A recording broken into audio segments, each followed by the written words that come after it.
Welcome back. It's the Monkees podcast. I'm here with the amazing, my name is Tekurah, by the way, and I'm so excited that I wanted to skip my name immediately because I'm here with the amazing, talented, fantastic, handsome, smart Hal Lublin. Yay! Oh my goodness. Thank you, Tekurah. Thank you for having me. This is exciting. I am so excited that you are here. If you don't know Hal Lublin, where have you been? He is part of the thrilling adventure hour. Welcome to Nightvale, Tights and Fights. We got this with Mark and Hal. The David Feldman podcast, Venture Brothers voices, everything that you love, Hal Lublin has been a part of. I'm there. Wherever your ears go, I'm following and yelling at you. But we love it. We absolutely love it. Well, thank goodness. And my fondest memory of Hal Lublin was at Max FunCon walking behind you up the giant hill. And those hills were so steep. It's like, I'm going to make it. Hal's going to make it. I'm going to make it. Really, if I can make it up that hill, that's anybody. Because I'm sitting there going like, this is worse than steps. How is this possible? Steps, I know I have to push one part of my body up and get the whole thing. But this should be I should be able to sort of Charlie Brown my way up the hill. But I didn't. That's why I didn't even go. There was a comedy show. Yeah. Like the main night. And I didn't even go because I saw how steep it was. And I thought, my heart will explode. Oh, I'm not there in shape yet. And that's an amazing lineup too. It was great. Was that when the love of my life, whose name has escaped me because I love him so much, was there? Monkee Patch? Yes. Oh my gosh. Yes. Yes, that was been playing. I had an actual fit. I grabbed a stranger by the arm when I saw Blanca Patch walk by. I just grabbed. I was like, "Oh, I'm so sorry." But I was so excited. Yes, Blanca Patch. He's so great. He's one of the best joke writers. I mean, his Twitter account is so great. It's just like this, not even a drafts folder. If that was a drafts folder, imagine how great everything that he is not drafting on Twitter. No, he puts jokes out there and they're so great. And then he's a super kind and nice and so gentle human being too. So nice to my weird self, just staring at him. I did too. I was standing. Yes. But that was a great show. I was like, I'm right behind Hal. I'll probably sit next to Hal during the show. And then then I reached up and I was like, this is too high. I measured the grade and I can't do it. So I ended up sitting next to Mark. Yeah, that was all right. Yeah, that's Hal, okay. But that's fine. When Hal's not there, Mark is the surrogate. Yeah, that's what it is. That's official. Surrogate Hal. Ooh, that sounds like a good movie. Mm-hmm. Surrogate Hal. I'm developing it for Disney Plus. They haven't called me and I have no plans to meet with them, but I'm still going to develop it anyway. Awesome. Is it going to be his body switch? I was just listening to your... Yes, it's going to be Mark and I doing a full body switch. Body switch. Surrogate Hal. Oh, boy. Oh, that sounds great. Okay. All right. So, Hal, what is your relationship with our boys, the Monkees? So, when I was growing up, I was right in the pocket of the 80s when the 60s came back around. And because of cable television and MTV and VH1 acquiring the syndication rights to show things like Laugh-In and the Monkees, I sort of got re-educated. Was already a big fan of comedy. I liked classic rock at the time. And then I got into the Monkees, watched every episode multiple times, just kept watching it through. In fact, when I was in the 4th grade, I had 3 friends and we would perform for the rest of the class. We would lip sync to the Monkees and we would each choose which monkey we got to be. I was Davy. It was very important to me to be Davy for whatever. He was my favorite at the time. That's changed. You know, I think as you grow up, your favorite monkey changes, but that's how into them that I was. And I actually got to see at the time the 3 surviving Monkees in 2016 during the Good Times tour when they were in LA, which is one of the few shows that Mike Nesmith performed with them because he generally just stays in his home and is rich. Right. Exactly. And does like his country music and writing. He's an author now. Right. Yes. Yeah. He sits at home. So did you the Pantages show? Yes. Pantages. I saw that show too. It's so good. It was amazing. I was like, this is it. I think honestly today, everybody, I think there's a show at the Greek tonight. Mm-hmm. I think that's tonight. Oh, wow. With the Mike and Mickey show. I think that's tonight. I'm not going. No. I saw the Pantages show. I'm good. Yeah, exactly. You got to see Peter. Yep. That's Peter's last go around. I needed Peter and Mike to be on the stage together. And that's, and I got it. So I'm like, okay, good. We're good. Yeah. So did you watch the MTV? Were you watching the MTV reruns? Yes. And then I think they were on Nick at Night as well. Okay. So anywhere where they were showing, I would, if the same episode was on both channels, I would watch it twice. I don't think they scheduled it that way. I think they did a good job of sort of staggering them. Yeah. But whenever it was on, wherever it was on, Wow. I would watch it. And they have the great fortune of not, yes, they're a manufactured band, but the lineup of people writing music for them were so good. And then they developed as musicians. And now they're, if you watch the clip of the Torkless Monkees on the Johnny Cash show, Mike Nesmith is wailing away on the guitar. Like you can already tell like how important that was to him. Yes. Maybe more than anybody else, is this idea of like being frustrated that he can't write music or play music for himself. Definitely. Can I get back to these skits that you were doing? Yeah, sure. That? Okay. I'm trying to envision. Okay, so this is like after class and Miss Smith's social studies. Like, how is this happening? This is during class. Okay. I went to a very cool hippy dippy Quaker school in the suburbs of Philadelphia. That's right. Whittier grad here. Woo. Oh, there you go. Moment of silence in the manner of friends. Friends Let's forever. take a moment. Meeting for worship, everybody. Our teacher, who was a really cool lady, she gave us time in front of the class to perform because she saw that it was important to us. So the rest of the class, who could not have cared less, were forced to sit and watch 4 kids awkwardly indulge themselves.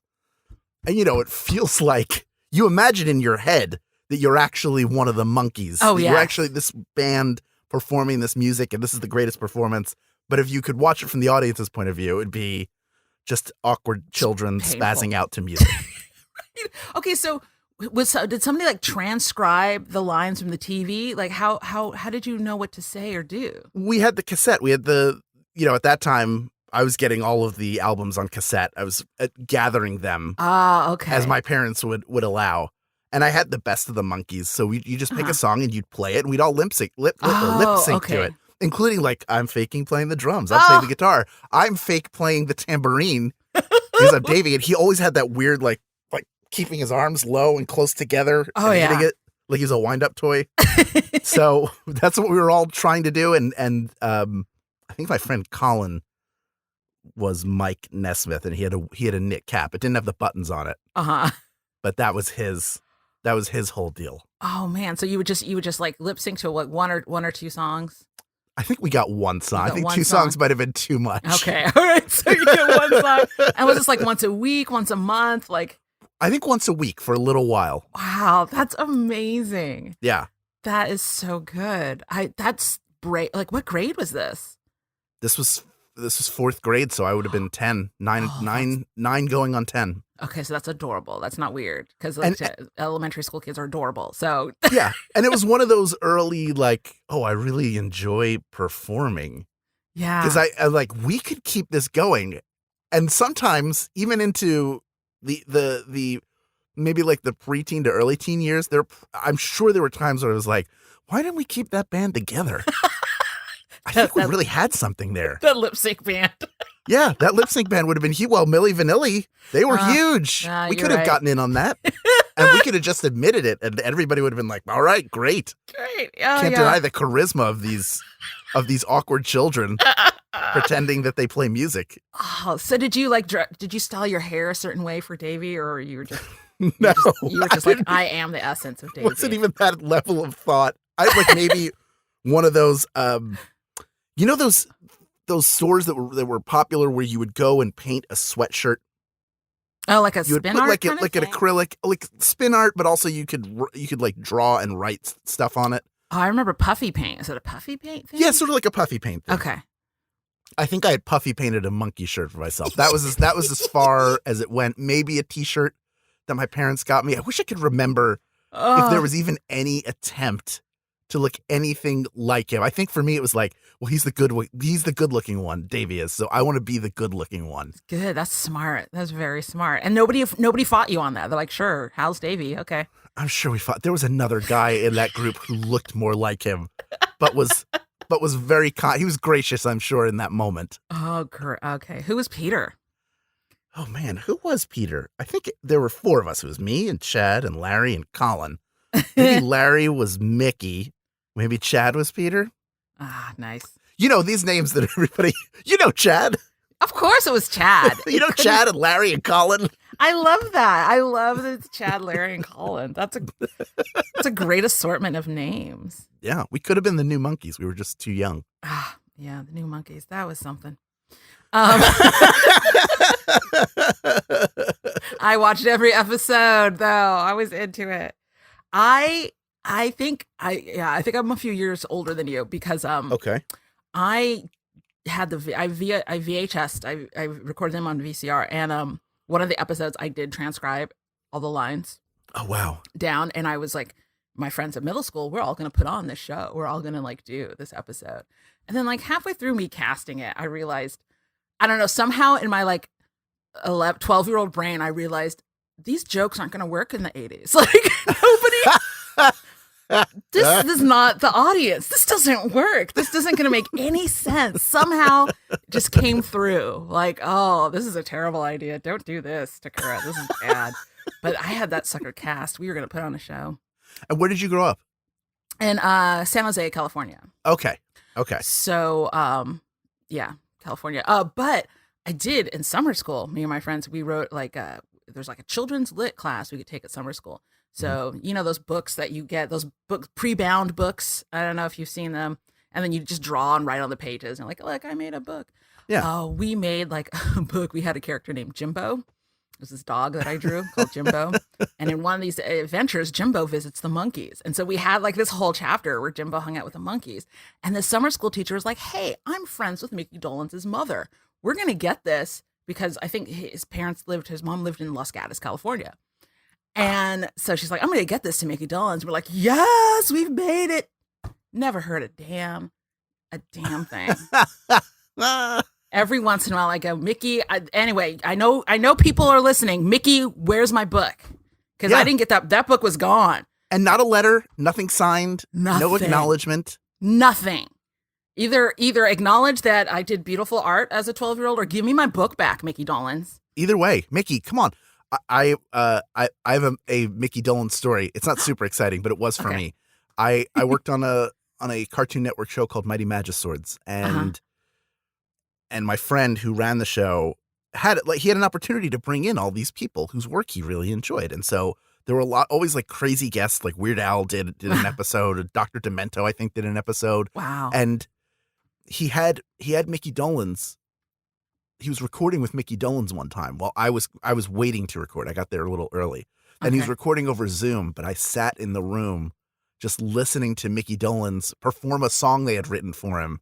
Oh man. And I kept trying to sort of sneak a peek at the screen to see him, but afraid that he would see me and somehow be like, is that the kid who was pretending to be Davy Jones? Hey, kid. Hey, get out of here. I always told myself if I ever met that kid, I would sue the pants off of him. And now, for whom the bell tolls.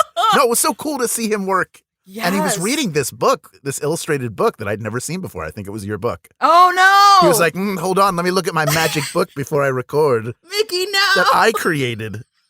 No, Mickey. It gives me Jimbo my powers.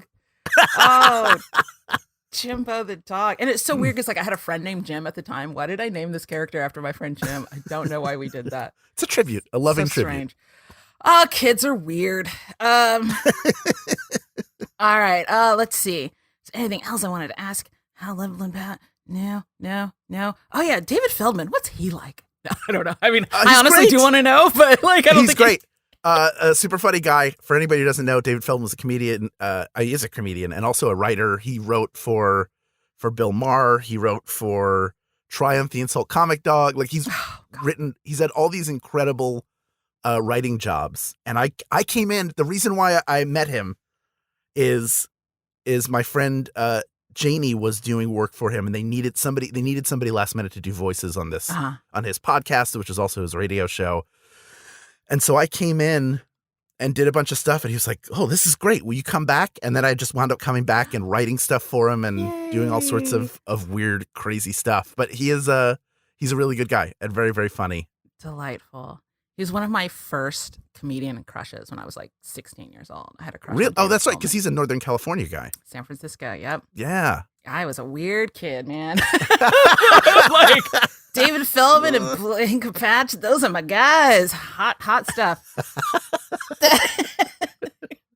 It just shows that what's inside. I mean, they're both very good looking guys. They might not be what everybody thinks is a model, No. but also like some people who are smart and funny are attractive. Exactly. That if you go home with anything Yes. today, everybody, smart and funny, that's attractive. It's smart and funny, and that Mickey Dolenz has co-opted Jimbo the dog Damn it. and turned it into a talisman for his talent. Oh, Mickey, it's my book. All right. Are you ready? Episode 27. Here's what we're going to watch. Monkee Mother. Such a fun title. What? All right. I am reading the synopsis from the Blu-ray that I have. Did I get to watch this Blu-ray? No, because does Tekurah have a Blu-ray player? No, she doesn't. Does the studio have a Blu-ray player? Yes, it does. All right. Directed by James Frawley, written by Peter Meyerson and Robert Schlitt. That's not her name. Robert Schlitt. Yeah, Robert Schlitt. Produced by Robert Rafelson and Bert Schneider. Associate producer Ward Sylvester. A Raybert production. When the Monkees can't make the rent, their landlord moves a more mature tenant, Millie Rednick, Rosemarie, into their pad.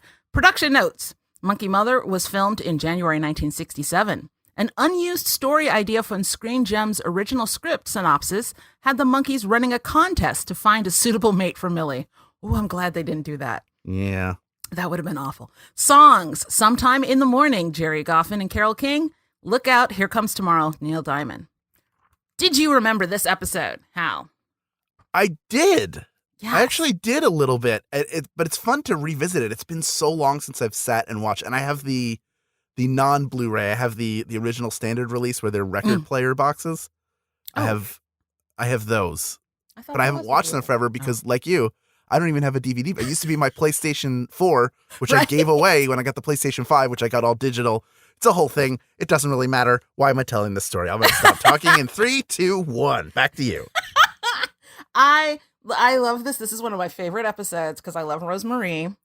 I love, well, we'll get there. There are sayings from this episode that my sister and I probably, I don't know if I said it to her, she would still like respond back to this day, phrases from this episode. What else do I remember from this episode? I just remember Rosemarie. Rosemarie is great. That's it. And I want it to be Rosemarie. Just so cool. Rosemarie, like her career forever. Yeah. Just lasted forever. What a absolute cool lady. legend. All right. I guess that's it. I guess we should watch it then. All right. So, folks, these episodes used to be on MeTV and DirecTV and Sling, but I don't know if they are anymore. So I think you can find them on a tube somewhere and join us watching that episode, and then we're going to come back and talk about it. So see you in a bit, everybody. Bye. We are back. Such a touching episode. Such a sweet, touching episode. So many moments where the music got all serious. Da-na-na-na-na, you know. Yeah. There's a lot of bonding and personal moments, and that's kind of rare for. I mean, there's always some kind of sweet moment in a Monkees episode, but this and entirely because of Rosemarie and what she brings to it. There's a really strong human element. Very to much so. This episode. Yeah. Like, I'm not sure I liked it.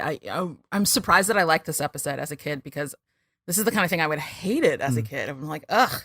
Stop connecting and like go do something wacky, you know? That's not, I'm really surprised that I like this. Okay. So we start off with good old Mr. Babbitt, the landlord, also the voice of Fred Flintstone, everybody. Mr. Babbitt is accusing them of horrible, horrible things like planting poison ivy shrubs and oh yeah, Mike is like reading like the official complaints or something. I don't know. He's reading something very wordy. Yeah. And we did not plant poison ivy shrubs. And Mr. Babbitt's like, my sources say differently. And accusing them of hoarding firewood, but that's just Mr. Schneider, the dummy. He is not firewood. Either way, the boys are in trouble with Mr. Babbitt. And I think it's Peter that says, "You're just trying to get us to pay the rent." And Mr. Babbitt's like, "Yeah, I'm pretty unreasonable about that sort of thing." Sorry. And then it turns into a whole like vaudeville melodrama of he's going to kick them out. They must get out. And then the piano starts going, and he's in a villain outfit with a hat and a cape, and they're dressed. I don't know what they're dressed as, but all of a sudden they're in costume too, and there's snow blowing around, and Davey rips Mike's shirt open, like, "No, don't throw us out. Like, you've got to go." It's very dramatic and interesting. Thoughts, Hal? Is that the first TV show to use? Because that convention of what they're imagining in their heads and playing that out as a melodrama or some highly stylized cutaway. Are they the first show to do that? Because I think it's a little more common now. It's not done all the time, but I mean, it's used. They use it in A Christmas Story, famously, as he's imagining different scenarios that play out of him getting the Red Ryder BB gun and all that sort of stuff. I don't know, but I looked at it. I was like, oh yeah, this is like a very much a Monkees convention. I wonder if they're the first to use it, but it's also like joke it's a very minute. Cartoon. A friend of mine constantly compare. Well, it says like, who is it? Marx Brothers. Yeah, a friend of mine is always like, oh, they stole so much from the Marx Brothers. So, but they didn't absolutely. They just did. They didn't change costumes or anything, right? Oh, they did for the cutaways. They did. They put him in. They put him in the pauper outfits, and they're all like. You also can see their different levels of performing. So you have Davy Jones, who's like this West End Broadway kid, and then Mickey Dolenz, who was circus boy and came from child acting of the 50s and earlier 60s. So it's weird. It's interesting to see all their style. Peter Tork's very instinctual, and then Mike's just sort of who he is. Yeah. That's it. We'll talk about it. There's more. We'll talk about it. We get more into their acting stuff later on. All right. So there's a very you must pay the rent, I can't pay the rent thing. And then Mr. Babbitt says that there's going to be a new tenant moving in. And they're like, nah, no way. He's just lying. And then the door opens. Who is it? It's Rosemary. She's got bags galore. She drops them on the ground unceremoniously. My favorite thing is that she has her stuffed bird and her poodle, her stuffed poodle. I mean, not stuffed as in like dead and then stuffed. Yeah. Like clearly toys. These are clearly plushies. Yes, this is a plushie parrot and a plushie poodle. And she asked Lewis and Merton what they think of the apartment. And Merton doesn't travel well. And then she asked them, are they going to stop convalescing and help her with the bags? Or are they going to grow legs and walk themselves in? She's so sarcastic. She is so sarcastic. I mean, she's comedy royalty.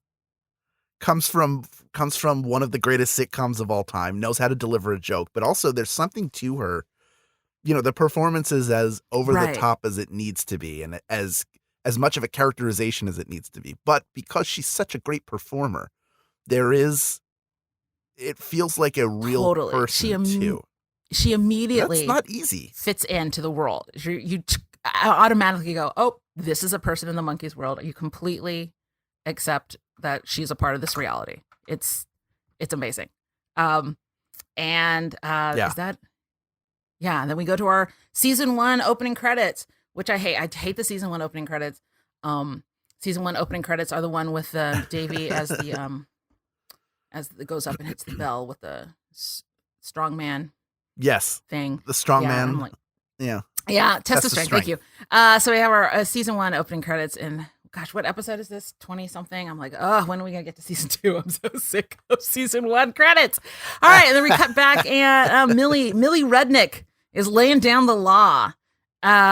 She's demanding who put this dust here, and camera swing paint. Wait, what is that called? I don't know. It just like shooms over, whip pan over to Mike, and then he confers with Mickey, and they decide that on Wednesdays that's when Peter lays down the filth. And Peter says, thank you. And Millie fires him and says, Now he's on dishes. And she has just immediately taken over the space because she's moved in. This is her place. I didn't write a bunch of notes here on this part. I don't know why. Let's see. She finally asked them, what do they do?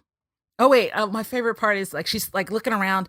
Davy asks like, what's her name or something? Does Davy ask her what her name is? And she picks up. There's like a sandwich that's on the on the sink, and she picks up the sandwich and goes, ugh.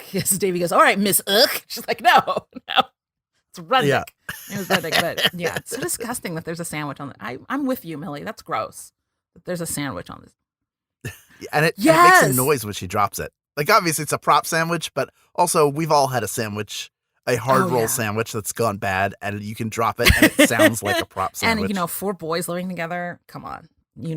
It was just gross. No. The smell of that place. Just the smell. And I dreamed as a kid that I would live in an apartment like that. I thought that was the cool. I mean, it's on the beach.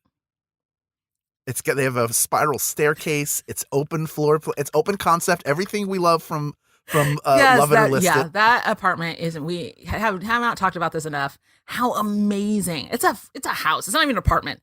That is an entire house with Lord knows how many. Actually, I think there's a website. I think it's is it Cool Cherry Cream? There's a website that has like the floor plan of the Monkees house. And there's so many rooms on the bottom. Like I can't even figure out because there's that whole central area where they rehearse right in front of the balcony. And then there's like a living room, and then there's the kitchen and a dining room. And then there's like a room under the stairs, possibly 2 rooms under the stairs. And then I think there's a room on the other side of the living room too, that we don't get to see very much. Yeah. There's that back corner room. And then upstairs, there's at least 1 bedroom upstairs, but that's a huge space. There's got to be 2 bedrooms up there, right? Because it's so huge. Gotta be. And bathrooms too. I like to think that one door maybe is a bathroom. There's got to be a couple. Maybe it's like a two bed, 2 bath. Amazing. And that balcony right onto the beach. Those stairs outside go right down onto the beach. Yeah. You can meet a runaway bride on horseback. Yeah. Horses are out there all the time. It's crazy. Great opportunity. Beach volleyball competitions. There's movies being filmed out there. Yeah. So it's great. A busy spot. All right. And we cut to them actually outside on that balcony having a conversation. And I was so excited. I'm like, yay, they're out there on that. They don't use that shot enough. I don't know why they're not out there enough. And so they're like, oh, we got to do something. Mickey and Peter and Davy are sitting down. So we see their backs. And Mike is pacing back and forth saying, we got to do something. She's a menace. We can't take this. And then he was going to say something and they'll point you. So, because Mike is the dad. Mike is the dad. Correct. So Mike goes inside to confront Millie, who is just living her life. She's like unpacking. She cannot be bothered. She's just like, yeah, you got to talk to me. So talk. What's up? And they're like, oh, we can't, do that. I can't remember what it said. She's like, oh, no big deal. I've had boarders before. And they're like, boarders? Because, well, okay, let's talk about it. Why? Okay. As a landlord, you can't could you kick people out in under 24 hours in the 60s? Because it depends on if it's rent controlled or not. I think we don't know the particulars of their lease, but it seems like the landlord is in violation because they have a 7-day grace period to pay their rent. And he's already rented their apartment out. So they could feasibly have a case to file in court against Fred Flintstone. Fred. I know it's Mr. Babbitt, but I want to call him Fred Flintstone. So, and then he just, okay, even if you were going to illegally, like, just move in a tenant, shouldn't she be like, hey, who the hell are these jackasses? Like, can you move them out of this place? This is my spot now. Shouldn't he? She's lonely.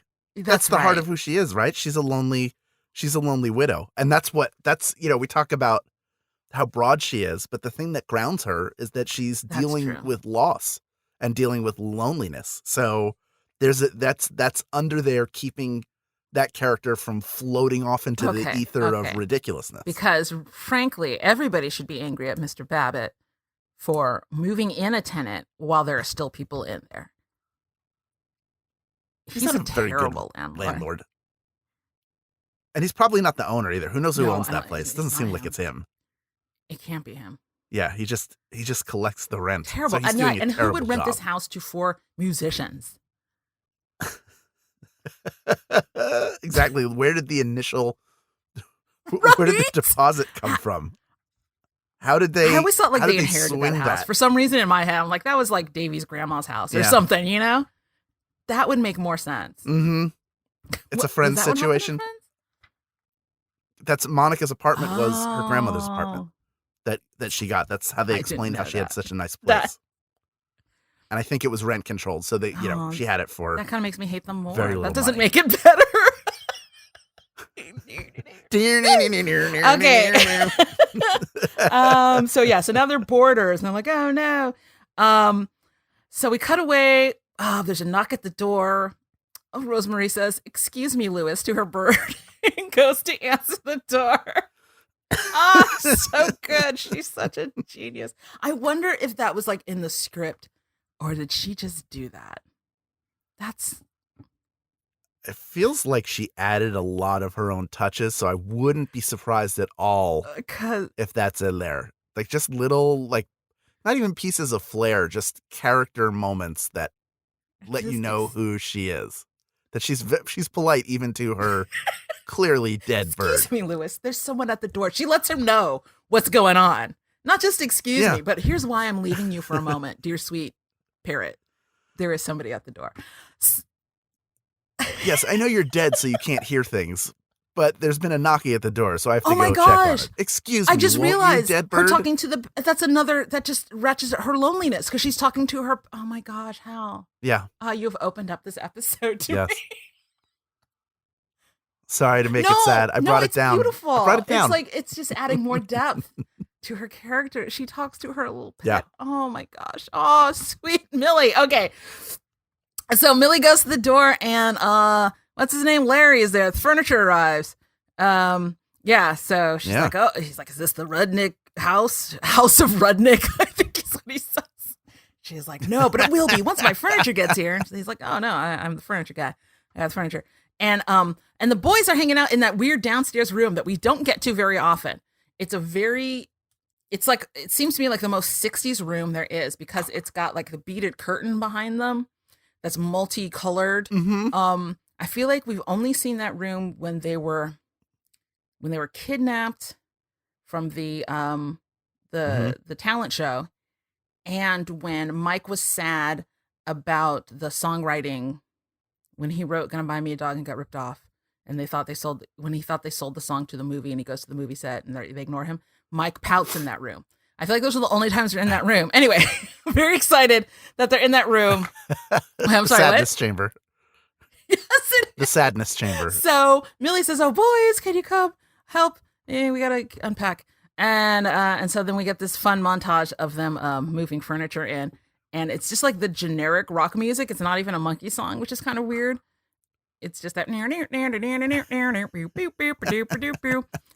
they're carrying chairs on their head, and it's that weird fast motiony, clippy view. I don't know what that's called, wackiness, and. Yeah. High speed. And They sped it up. and then they're done, and the boys are all collapsed on the floor. Now, are they on a beach chair? I can't, because it looks like there's like part of a chair in between Mickey and Mike. Like there's a chair back between them, and I think that's like an old-fashioned beach chair. Yeah. Yes, that's what it looks like to me too. When I was a kid, I thought it was And just they're like a broken exhausted. chair. I was like, why are they sitting on a broken chair? But I think, yeah, it's a beach chair. And they're very tired. Millie is thanking Larry for doing his job, I guess. I don't know. And I think Mickey says, "I can't move my arms." Mike says, "I can't move your arms either." Very funny. Millie says, "Oh, I want to thank you, Larry." Larry's like, "Oh, I can't accept money." And she's like, "What money? Here's some homemade cheesecake. What are you talking about?" And then Mike and Mickey are going to race to the door. 1, 2, 3. Nobody moves, of course. And Mike says, you beat me. You beat me. Very funny.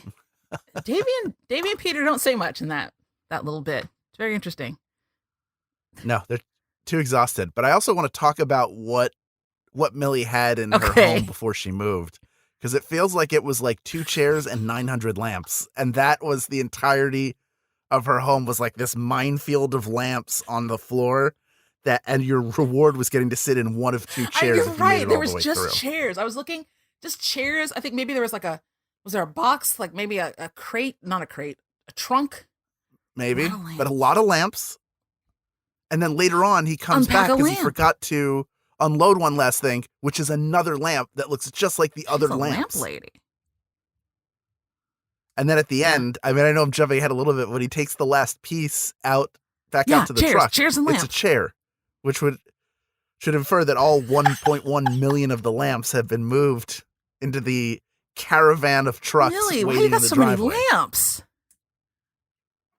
Yeah, really. Like I imagine just her last place was so just like filled with moths dusty all the time. Oh. But fresh sandwiches. And 2 very clean chairs, and the dining room table, I think, was hers as well. The one that Mike is cleaning. But yeah, you're right. That's all we see. The only new things we see are lamps. All right. Very strange. Okay, so so now we cut to here's our sad moments, our check-ins. Millie checks in with the boys one-on-one, our getting to know the boys, backstory time. I don't know what you want to call this. Mike is dusting the lamps. Mike is very cute. He is wearing a frilly apron, with his knit cap on. Yeah. And he is slightly angrily dusting because the lamps themselves have very frilly lampshades. Remember, this is the 60s. Imagine just the frilliest of lampshades, and he's just kind of hitting them. So many tassels. Hitting them, because you have to hit them to get all the dust out, because there's so many frills and pleats. And I don't know, that image is so stuck in my head. Like, that's what dusting is to me. If you say go dust something, it's Mike hitting that lampshade. That's what dusting is. I don't, because I kind of remember like the older ladies in the church, when you'd go over to their houses, like those lampshades were still there. That's what was in their homes. And sure, along with the plastic covered furniture that you would slide off of. Ooh, and if it was summertime, you would stick to it. And like, and sometimes they had like a little plastic runner through the carpet so that you wouldn't step off into the carpet. So you had to stay on the little runner to walk from place to place. But that's shag carpeting. Things can get caught on it. You're not going to take your shoes off. Use the runners. I was like, wow. What is the point? What is the point? Everything is uncomfortable. Yeah. Everything is. Is this your home or a crime scene? Why am I not allowed to step anywhere?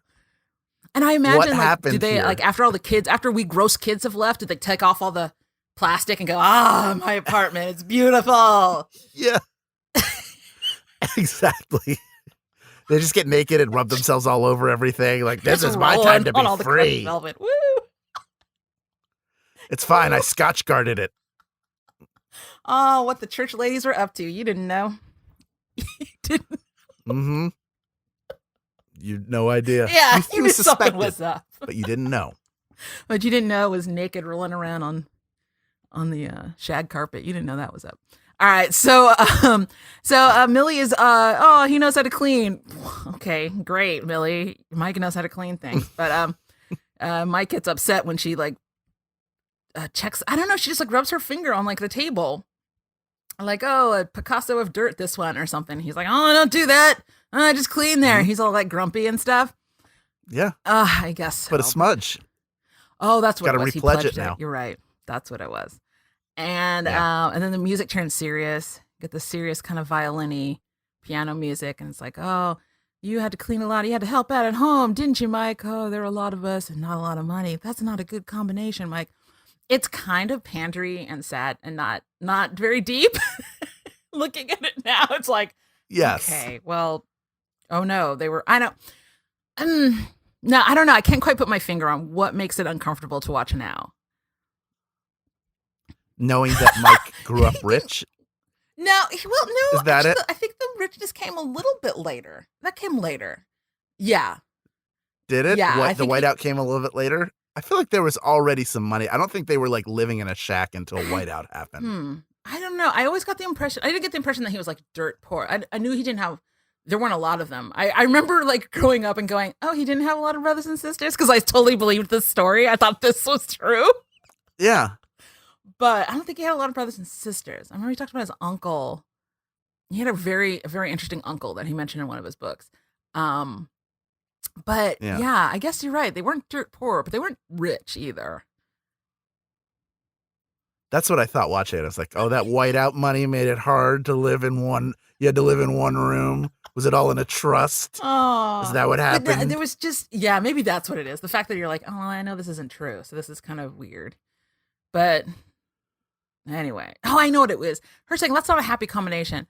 But like, that's a reality for a lot of people, Millie. So I don't know. That just seems it made me uncomfortable. Thinking, well, that's not a happy combination. Well, that's a reality, Millie, for a lot of people.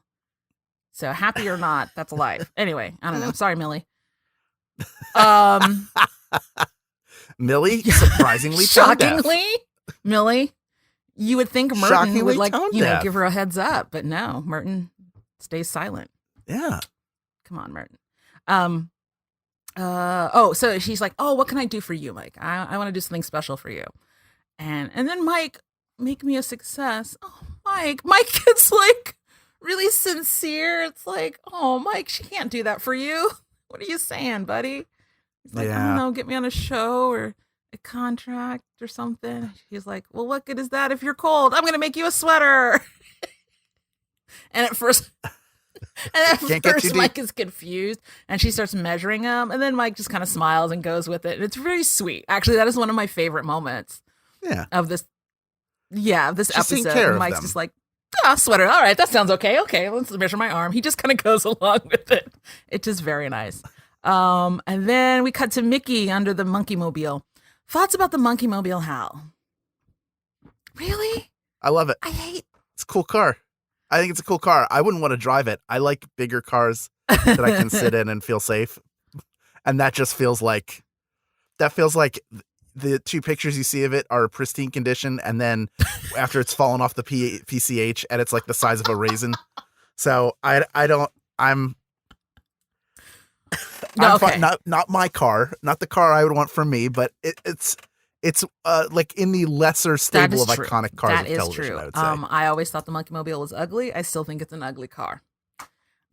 I don't. The what? What don't you like? The cloth top? Yeah, that looks weird, but it's the thing, what is that thing that sticks up out of the engine? I don't understand that. Like a hot rod. I never understood that. It's like a hot rod, like that. It's very chitty bang bang feeling too. But it's not chitty bang bang. It's like classic of car of the time. This feels like the car. It was supposed to be like an aspirational, like, check out the cool car these monkeys have. And I'm like, no, that's a weird looking car. I don't like it. The Batmobile. How'd you feel about cool. the Batmobile? That's awesome. That's undeniable. Cool. Yeah. Was that the same person? I agree. Same designer, Dean Jeffries, I think. I think it might be the same person. Maybe. I think so. He's the car guy. I think so. Anyway, the Monkee Mobile's did a good job. Designed the Flintstones car too.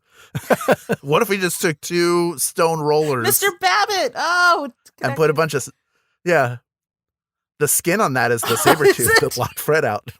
Wow, a lot of people know that. Right. You don't really see that cat very much. Well, it was the first cat. This is the second cat is the one we see doing it in the credits, but it's implied they're about to have a second car because you know what happened to the first one. Oh no. Well, it was the time, you got to survive. You got to have a car. Yeah. I'm tired of this cat locking me out of the house, Wilma. I'm going to make it the top of our car. Okay, says Wilma. I can't do a Wilma voice. I don't even remember what Wilma sounds like. I like that you narrate it like an audiobook, though. Okay, says Wilma. And enters. Well, I had to because nobody knew I was doing Wilma. That was not. Sure. That was just sad. It's not exactly. I made it a little more shrill. I'm no Gene Vanderpyle. Wow. Impersonator. Okay. Oh, dropped my book. Okay. Okay. Oh yeah. So Mickey's under the car. That's how we got here. Mickey is under the car. Yes. Millie comes out to get him. There's a leaky faucet apparently. Mickey didn't know this. She says, it's okay, we'll all drink seawater until you get to it. So sarcastic. So Mm-hmm. so many. Acerbic. Now, ordinarily, that would be like really mean and people would be upset. But when it's Millie, you're like, oh, Millie. And Mickey's fine. He's like, oh, I'll get to it. She's like, oh, you sure you don't mind? I don't mind. Oh, and she cleans his face. She like does the whole lick the hanky and wipe on the boy's face. Yeah. She's But their Mickey mom. doesn't mind, and he's all sweet and smiley, and it's adorable. And you're like, oh, sad. Wait, did you get? I don't remember. Did the sad music play here? I don't know. No, it only plays there, and it plays when she's talking to, Okay. to Davy. They never called back. Oh yeah. That's next. Yes. She talked about being in the. I'd call back. Millie. I'd call back Millie.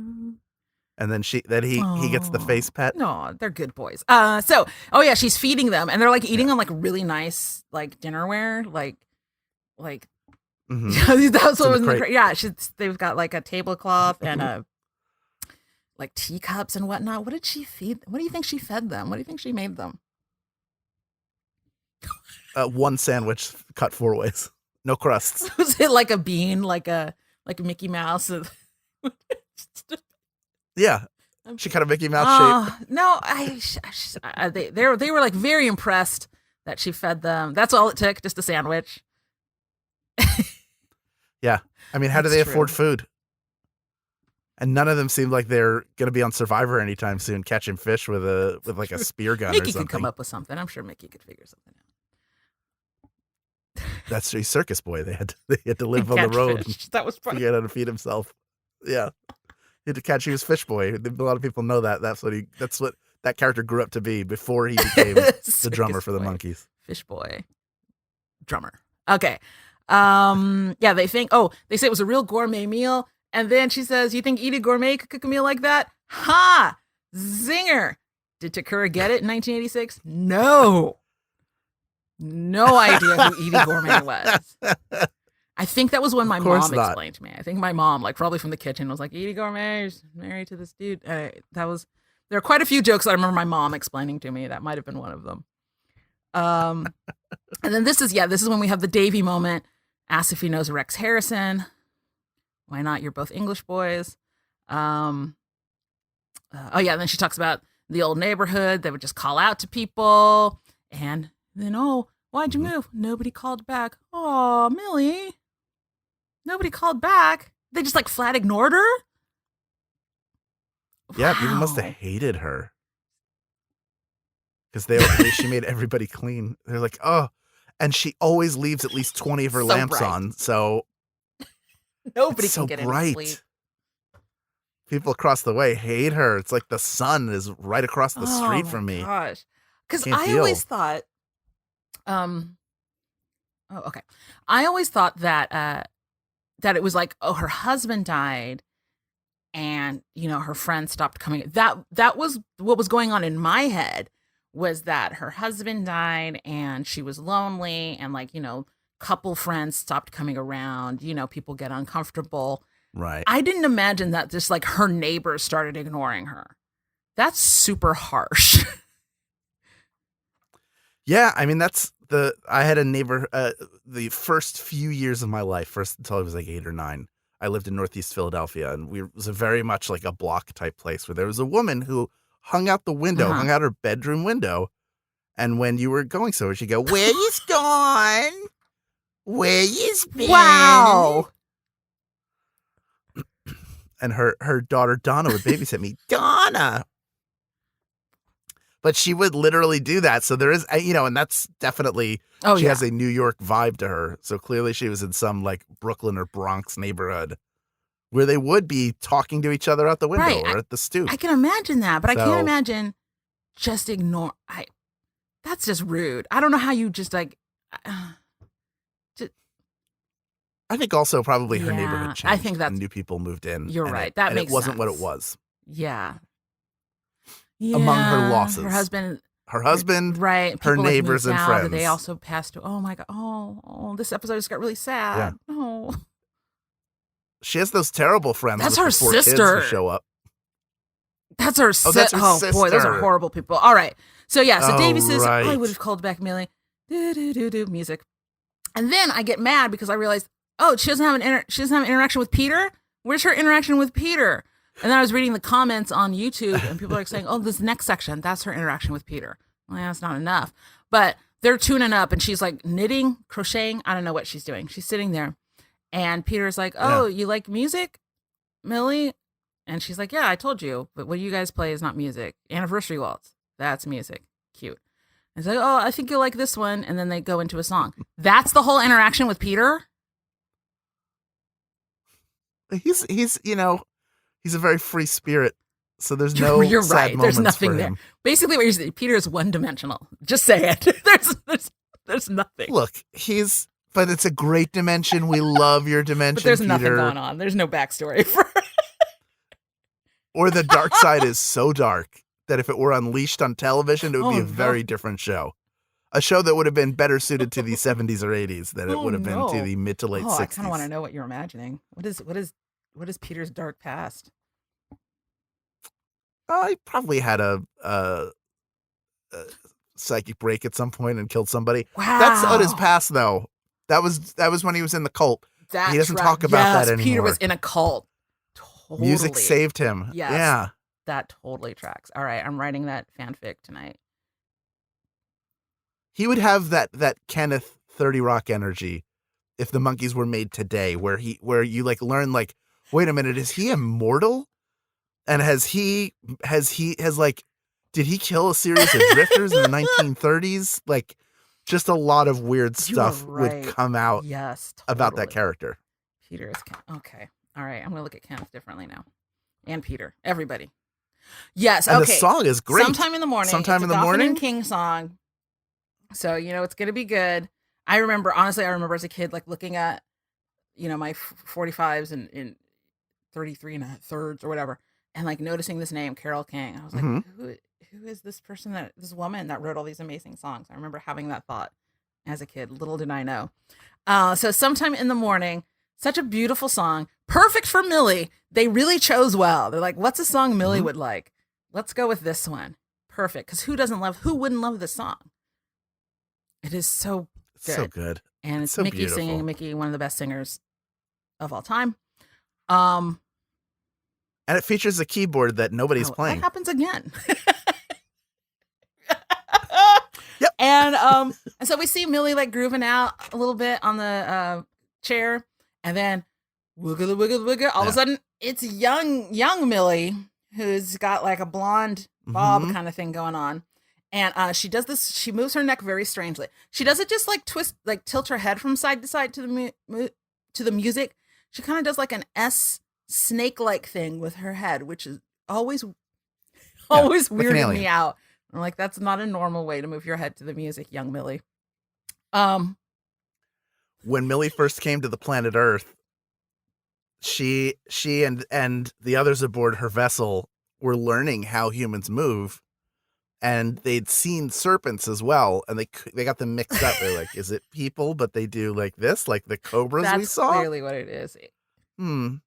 I mean, they are dancing with me. It's very sweet. It's a sweet song and a very sweet. It is, but fantasy sequence. I'm confused. Well. I do not know my costume periods, but are they dressed like the Regency period? What is this? Yeah, maybe we don't know how old she is. Me. Aliens age differently. I feel like this is like, I don't know. I don't know when the Regency period was, but I'm pretty sure it was not Millie's youth. I'm just pretty sure that's a little bit before Millie in her 20s. I think maybe let's see. Millie, how old do you think Millie is? I think she's about 1200. I think it's maybe older. She might be one of Marvel's The Eternals in theaters now. In which case she's ageless. How old do you think Millie is supposed to be in this episode, Al? I think she's supposed to be in her 50s. 50s? Okay. I think she's supposed to be in her 50s. Maybe late 50s, maybe early 60s. So then if she's in her 50s, then it should be like 30 years earlier. So it should be like 1930s would be her youth. I don't know. I'm lost now. I don't know what style. What was in the 30s? What was that? That's a gangster stuff. That's all I think of for the 30s. I think gangsters. The Depression. Is that flappers? Is she a flapper? Maybe. Yeah. I mean, if this episode was 66, she would have been 43 years old. So if she's 43 years old there, then that puts it in the 40s, in which case it still doesn't make sense. They are dressed completely wrong for this fantasy sequence. That's all I'm saying. But they look really cute, though. It's a nice costume. I think they just went, oh, we got these costumes. Yeah, let's put them on this one. They look nice with their little suits, with their scarfy bits. I don't know what you call those things. Neck scarves. And they all get a chance to dance with young Millie. Pete looks straight in the camera at one point, and I feel like... Sure. No, he's literally dancing with her, dancing past the camera, and then looks in the camera and smiles. And I'm like, Peter! Oh, because it's because Peter doesn't know any better. He's looking at her. You don't think he's looking into old Millie or modern current day? No, you are modern being far Millie's too eyes? kind. I think Davey probably yelled at Peter later that day, saying, Pete, you don't look into the camera, you idiot. I don't want to speak ill of the dead, but I have heard some stories of Davy Jones being a less than savory, less than nice person. You've heard them. That's too. why I'm saying I'm pretty sure that conversation happened. You think he yelled at him? He walked over with his weird seal flipper tambourine arms and yelled at him. You don't look in the camera. All right. That always, as a child, I was like, charming. But now I'm like, Peter, what are you doing? Don't look in the camera. They all get a chance to dance with Millie, except for Mike. Mike just turns her, just does a little, she dances by. He takes her arm, does a little turn, and then she dances by. I think this was part of the Mike's married in real life, so we can't have Mike touching no girls. I think that's what that was.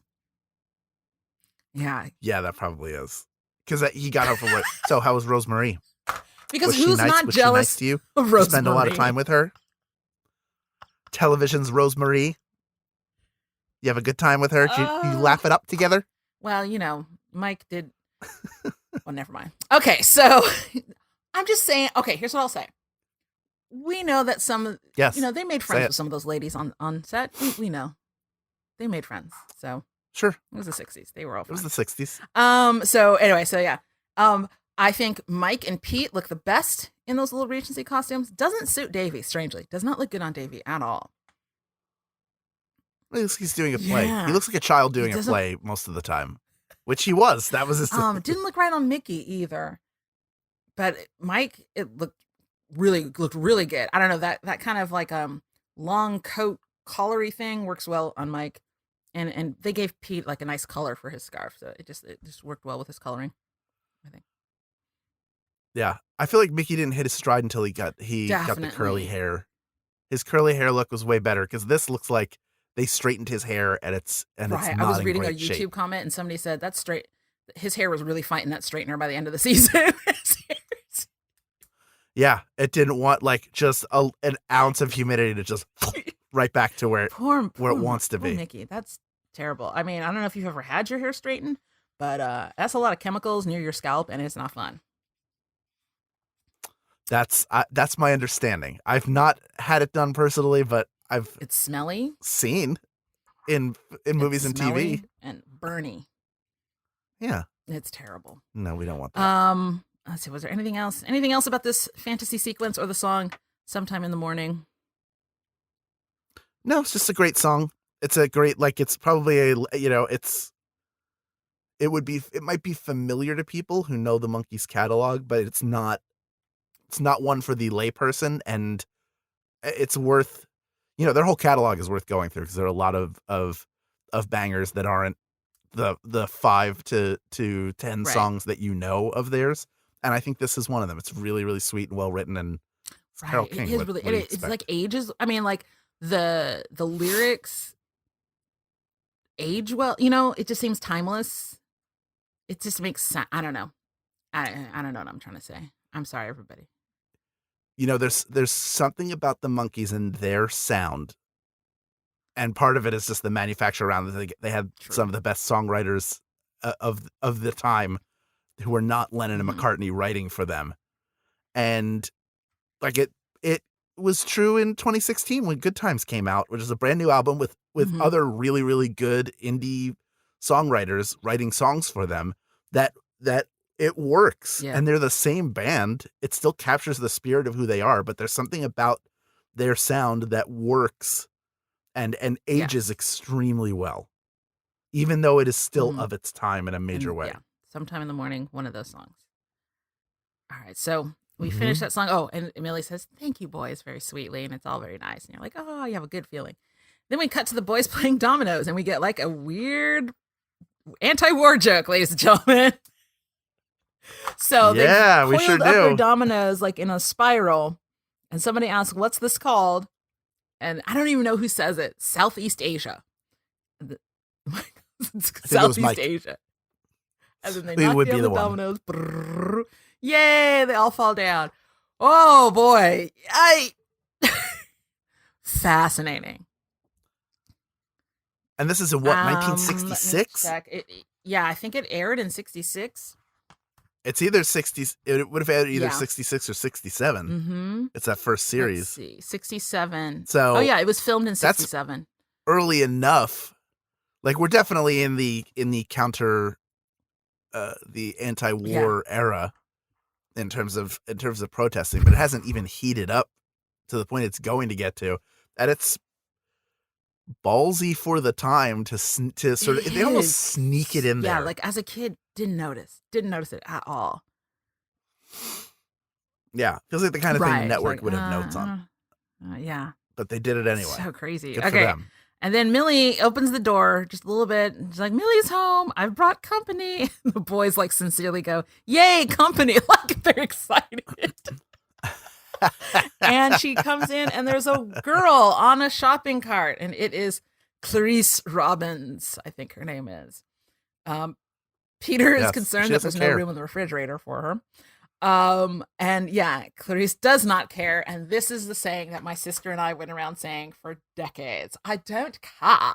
I don't care. Love Clarice Rollins. That's it. Clarice Rollins. Love her so much. Millie has obviously lied to Clarice, saying that Davy knows Rex Harrison, because I believe she says, "I'm shaking all over to meet such a close and personal friend of Rex Harrison." And and then we go to this great fantasy sequence where I'm saying everybody but Davy. Davy is wearing the burgundy smoking jacket, which is one of my favorite of their little costumes. And Clarice is descending the spiral staircase in a blue gown and a lovely diaphanous scarf. And he's saying all these terrible things about him. She's like, "I don't care." And he's like, "Oh, but I'm a cad and a bounder. I don't care. And I'm cruel too." And he's doing this great accent too. She's like, "I don't care." And then finally he turns around and says, "I love you." And then she's horrified and says, "Oh, I don't care." Yay! It's so good. And then she's just there sitting off to the side for the rest of the episode. So the idea is that she's staying in that one spot in her same outfit and never changing clothes. Clarice just does not care. What is the timeline of this episode? Is it a week? Is it a week in their lives? Is it 2 days? I feel like it's 3 days. It's got to be a week. It has to be a week. 3 days, maybe? It would have to be a week, but it really feels like just a few days. Yeah. Clarice, I love Clarice. She does not care. And somebody pointed out on, is it on IMDb? I can't remember, but that's the same outfit that a previous character wears in Monkeys a la Mode. I don't know if you remember the episode where they're at a fashion magazine house getting their pictures taken. One of the people there is wearing that same orange outfit that Clarice is wearing. All right. Not a big budget. If on it works, the it works. Copy that. There's another. I mean, they recycled Rosemary too. But who's complaining? She was so good singing. Oh, what is that song? And everybody loves my baby, but my baby don't love her. There's another knock at the door. Mickey answers the door, says, "There's no more vacancies," and closes the door. Good job, Mickey. Love it. There's too many people in this house. But then, the couple just lets their children blow down the door of the house. We have left reality behind. An elite fighting force that now chases the monkeys around the room. Insanity. These children have like army helmets on and guns. Full fatigues. Yeah. And one of them has a and bazooka. the parents are delighted. They're like, "Oh, go ahead, children. You know what to do." And they're running around chasing the monkeys. And Judy and Arthur are their names. And Amelia's like, "Oh, my sister Judy." And it's like she's like, you could barely hear them for all the chaos and the sound effects and noise of the storming that is happening with these children. And then and she's like, "Judy, Arthur," and then and then Rosemary like kind of introduces everybody to each other, but they're not listening. She's just pointing out their names, and we cut to them, and I think it's Alex, Mark, Adam, Michelle, Mike, Mickey, Davey, Peter. It's so stupid. She's introducing her kids to her sister's and kids. then Arthur's immediately eating something. I don't know what he picked up in the kitchen, but Arthur's no, it looks like sandwich. A cake. It looks like a full. I don't know. You're right. Oh, maybe it's some of her cheesecake. He just picks up a plate of cheesecake, starts eating it. It's so rude. Why not? It's the precursor to the Golden Girls. Yes, cheesecake. Old ladies love cheesecake. They love it. They make it. They eat it. Get enough of that Can't cheesecake. Get enough of it. Judy and Arthur are horrible people. That's basically what we learn here, because Judy asks, "How's Herman?" And Millie says he's been dead for 10 years. What kind of sister? Well, look at their kids. Come on, we know they're terrible people. Judy and Arthur are awful people. And so then I think Judy says, "Well, how's Merton?" or something. She has, Judy's awful. So I've written in all caps in my notes, chaos, because that's what's happening here. Mm-hmm. Larry comes in. He comes back for more cheesecake. And here's why it's not really matchmaking. They're not really like, Larry's obviously in love with Millie because he's come back for more cheesecake. That's just an excuse to see Millie again, Larry. We all know. So they didn't really figure anything out. The monkeys didn't really figure anything out. Larry loved Millie from the beginning. Anyway. Alice has Mike tied up now. Now it's like a weird bondage thing is going on. It was the 60s. Parties got out of hand. The kids are being indoctrinated into the military industrial complex. I mean, it's they're warriors for capitalism. I mean, it's anything and everything you want to throw at it is 100% accurate. And Mike is trying to communicate with Arthur and is that his name? Yeah, Arthur. And he's like, "Oh, Alice, can you untie? I can't understand what he's saying." She's like, "He's my prisoner, Daddy." He's like, "Oh, you make him talk." And then Alice is like, talk. But Alice cannot hide her grin because she is delighted to be poking Mike Nesmith. And who wouldn't be? What child in 1967 would not be grinning their face off that they are poking at a weirdly tied up Mike Nesmith? I mean, when I think of my happy place, that's it. Tied up Mike Nesmith. Well, all right. Tied up Mike Nesmith and just trying to get information. So strange. And then Mr. Babbitt comes in. As well he should, frankly, because this should not be happening. Sure. And he's, immediately just blah, blah, blah, blah, right? Because that's like his constant state of being. And I love that he walks up to Millie and Judy and Arthur and goes, "Whose kids are these?" And Judy is immediately offended. "These are my kids. What are you talking?" I mean, she just goes off immediately. She just turns like that. And so they're yelling at each other. And then the peanut vendor, I don't know what do you call him? A guy who's got white suit on and like the little crate thing around his neck. Yeah, stadium vendor. He's got a little white hat on. He's a peanut, because that's always that's one of my favorite, what do you call it? Jokes? I don't know, things that happens in cartoons. Whenever there's like a commotion and there's a lot of people, eventually a vendor will wander by and go, "Oh, here's where a place I can make some money." and they'll waltz in selling peanuts and popcorn. I love that joke. We should bring that back. We should just bring it back as a career. People who just wander the streets with concessions looking for trouble so that they can make money off of, not to create trouble. But that's their workplace.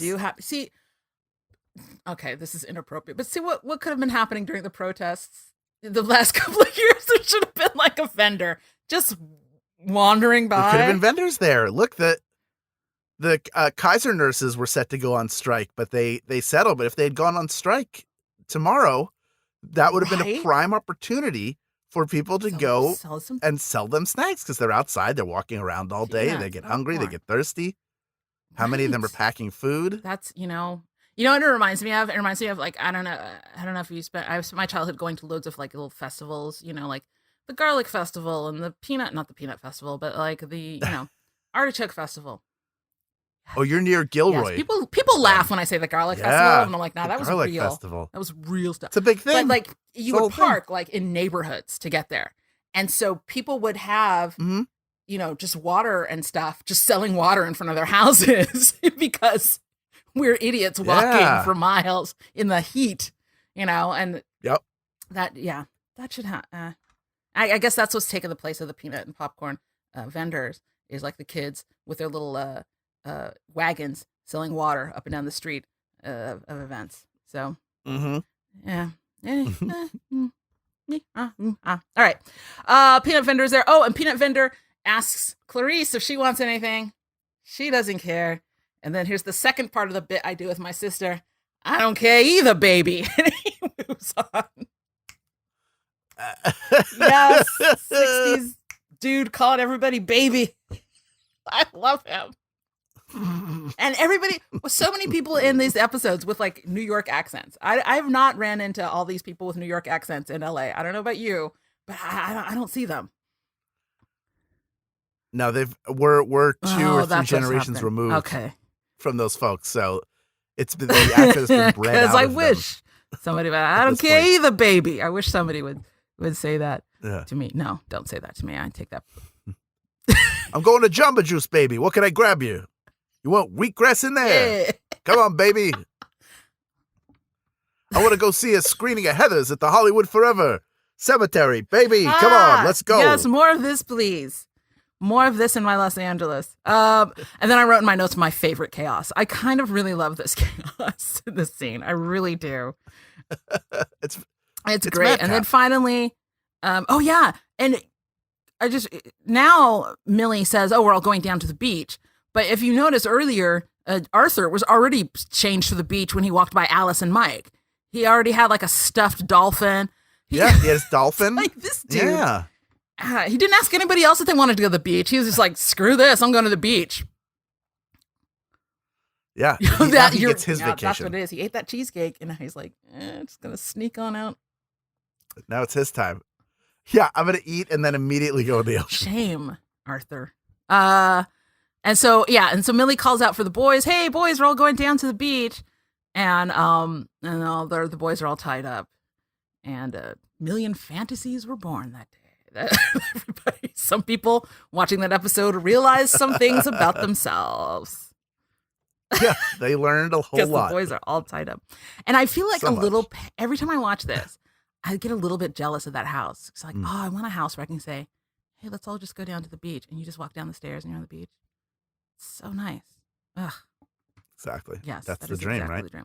Although, if I can continue talking endlessly, I was on the little Coastal Starlight, the little train, the Amtrak train, went up to visit some friends in Santa Barbara.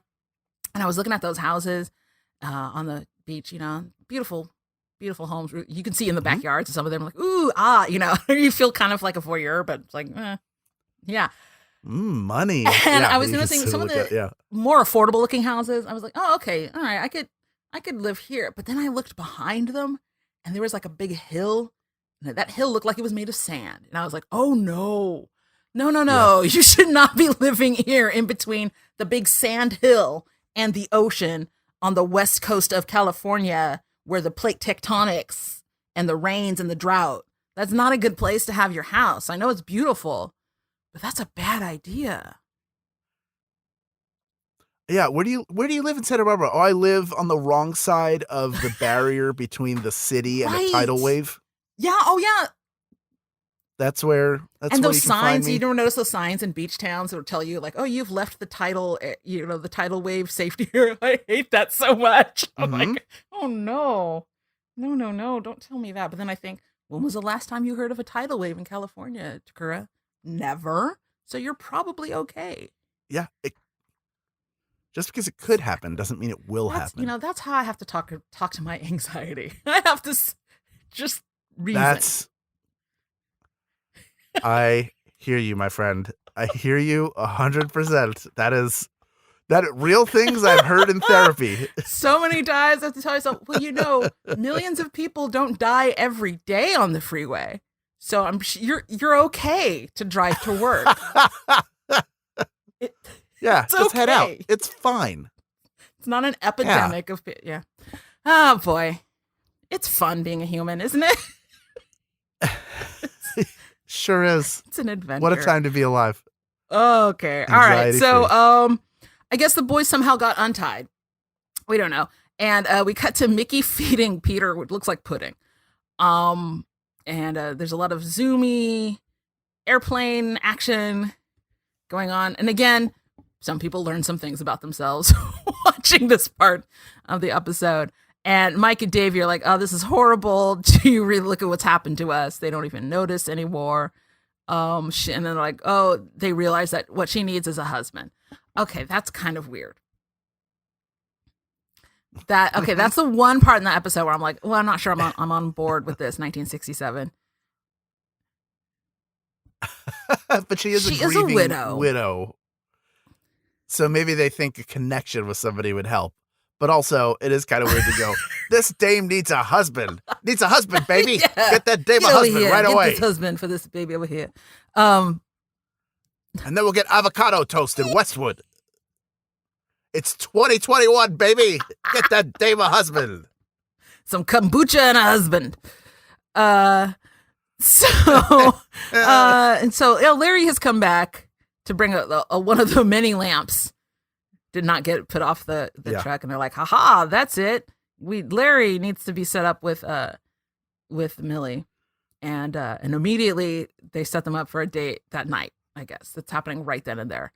And it is cute that Larry talks about having to get home to the little woman, and they panic for a moment thinking that she's married. And he's like, no, and I live with my mother, and she is very small. And that makes me giggle. So they're setting them up, and they're getting them dressed in, separate rooms. And I kind of got bored, and I didn't really take notes on this part. Sorry. I do enjoy Davy telling Larry to tell her that her eyes are like cupcakes floating in a sea of sour cream. It's so disgusting. Yeah. And also doesn't make sense why would that be eyes? I don't know. No, her eyes are the cupcakes. White, like you. So her eyes are like her chocolate cupcakes. Kind of cupcakes? She's got brown. Does she have brown? I don't know. I always imagine brown eyes, like chocolate. I don't know. Quick, she's covering them. What color are Rosemary's eyes? She can't see them. Now you're not sure. It's all a lie. I don't know. Come on, no. You're supposed to be. Anyway, it's quite absurd, and I enjoy it. And I love that Davy's super sincere about it. And Larry is the one that goes, sour cream. So Larry gets to be a little funny there. So then they're on the date, out on the deck, on the balcony deck, and they've changed the backdrop to be a beautiful sunset. It's so lovely. It's purples and reds. It's blues. It's very beautiful. And there's candles and lamps out there. Yeah. And Mike and Peter are playing a lovely little guitar duet for them. And Davy and Mickey are waiters, and they're dressed up as waiters too. They're not just no, they have like little red coats on. They've got so many clothes, these boys. They got a lot of outfits. By the way, they are brown. Her eyes are brown, so you're correct. Yeah, see, that's what I was imagining. Chocolate cupcakes and a sea of sour cream. I was not sure. I was trying. I was not sure. You were not sure. Yeah, it's the really guitar nice. sounds great. I saw somebody on YouTube was like, "What song is that?" And nobody ever answered them. So might be probably just a musical sting. No, I'm pretty sure they put together. I wouldn't be surprised if that was like actually like a song that somebody was working on. Because there are episodes like in the future there's like you can hear the beginnings of like some B-sides. Like it's an early draft of something stupid that they're playing. That little guitar flourish at the opening of that. No, I don't. You know the song I'm talking about? The Frank and Nancy. Saying something stupid like "I love you." That song. But yes. Okay. Yes. Oh. Frank and Nancy. A very weird duet for a father and daughter to sing. You know, when I first heard that song was I can't remember their names. Alex Bennett of Live 105 radio station, who did the morning show, who had all the comedians on. They like he and the, you know, they used to call them like the news girls. I'm sorry, I can't remember her name, but they they were doing some album for like some charity or something, and they recorded Something Stupid. That was the first time I heard that song. I had no idea that it was first performed by a father and daughter. I don't know if they. Maybe they were the first. I'd never heard the song maybe they were the first, but certainly the most famous version of it. And yeah, it's pretty weird. Ugh. But anyway, it's a cute song, and I liked Alex Bennett and Lori. Her name was Lori, I think. Yeah, sure. I feel bad. Her name was Robert Paulson. Her name was Robert. It's a little Fight Club reference for everybody. Fight Club. I'm sorry, I don't get it. That's no, you don't have anything to be sorry about, please. Okay, let's just sour cream. Yeah, let's move on. On the date, cupcakes. And Millie is rambling on. Basically, Millie is me on a date. That's basically what's happened there. You tell the stories of everybody, and then Frank says, I broke my leg at the poker game, baby. Yeah. I'm going to go do hot yoga in Culver City. No, this isn't funny to watch anymore. No, that's me. Oh, no. So Millie is rambling on, and they have Pete set up on the staircase with binoculars and a funnel. What is he holding, Hal? It's a listening device. It is a microphone because it's set up to headphones that he has on his head. So he's using that to listen. A big cone. Yeah, that's the listening horn. It's like the horn you'd hold up to your ear. It's very, very strange. Yeah, I got it. I got technology. It, but I was like, I'm not sure what that is. But I get it. He's listening and watching. And the boys are doing the dishes. Mickey is making Mike wash the same dish twice, which is kind of cute. And then Peter reports she's up to heartburn. She's up to H. She's talking about heartburn. And then, oh boy. Then I guess the boys have fallen asleep. Larry asks about Herman. We get our serious music back. Millie says he was an angel, but a man, a very nice man. And Larry says, I'm no angel. And then Millie says, but you're a very nice man. And they hold hands and look in each other's eyes. And then Pete's like, it's love, it's love. And the boys are all excited and they cheer. And then they remember to be quiet. And so they silently cheer and throw napkins around. Hal, is that love? Yeah, that's love. Oh, yeah, for sure. I mean, first comes love, then comes marriage, then comes an inappropriate song at the reception by the Monkees. It's a straight line. It's not even a flat circle. It's a straight line from one you can makes perfect sense. They haven't even kissed through. Yet. They're just looking at each other and holding hands. They're saving themselves for their deathbeds. Wow, Hal. Well, yeah, they did a little bit differently. You only lived to like 66 and then in New York. They only had a few years left. Yeah. Okay. So, and it's the next day. I don't know how long this is. Now we cut to a wedding cake. They're getting married. So It's a beautiful wedding cake. We're in the pad. We're in the house. Everything is decorated. The groom asks for a toast. The boys they're the band. The kids are sitting at a table. Everybody's raising a glass. Some Kool-Aid probably, because Kool-Aid was a sponsor. How fast? How long? How fast did this wedding happen? Probably the next day. They knew. When it's right, it's right. They knew. They're too old to mess around. Like they're like, we know what we want. Let's do it. Millie. They're not playing games. Okay. Now play us a song about Davey being in love with like 28 different girls. Yeah, so the boys are going to play. They have a band. Mike asks Babbitt to watch the kids. And Mike calls Babbitt a strange man or a weird man or something. Just kind of cute. And because he's in a good mood. I love mood. kids. Like, I'd love to. Which we know is a lie. Yeah. Babbitt doesn't love kids. I don't know why he's lying. And we get the song "Look Out, Here Comes Tomorrow" by Neil Diamond. Now, I really like this song. As much as terrible as the song is subject wise, this is really on the list of one of my favorite Monkee songs. I really like this song. And it's funny because like I have gone through most of my life saying how much I hate Neil Diamond. I do not care. But like I like this song. It's catchy. And yes, it's a song about being in love with two different girls, and look out, here comes tomorrow. He's going to have to choose. I guess they laid down the law that tomorrow's the day he's got to say who he likes. Yeah. But he loves them both. They cut to a kid. One of the kids are dancing now, and they cut to a kid doing the monkey very angrily. Very angry monkey this kid is doing on the dance floor. We get some Pete hip action going, which is very exciting. Clarice is dancing with the vendor in the back. I don't know if you noticed that. Clarice is there at the wedding, dancing with the vendor. Yep. And then Mr. Babbitt has been immediately tied up. We have keyboard sounds. Nobody's playing the keyboard. I mean, prominent keyboard in this song. Yep. Mr. Babbitt wriggles strangely, and I don't care for that part at all. It's almost the backbone of the song. To the keyboard part. The keyboards. Yeah, because that's the part that gets it. Yeah. And I'm like, ew, Mr. Babbitt, don't do that. Yeah, it's like that and the guitar that. Yes. And then you get the Davey with the I love you. I love you. Sandra. And then who's the other girl? I love you. Sandra. I love you. Oh. Charlotte, we haven't met yet, but I'm interested. I love songs. Well, I used to hate songs when they whisper, but now I love songs when you whisper.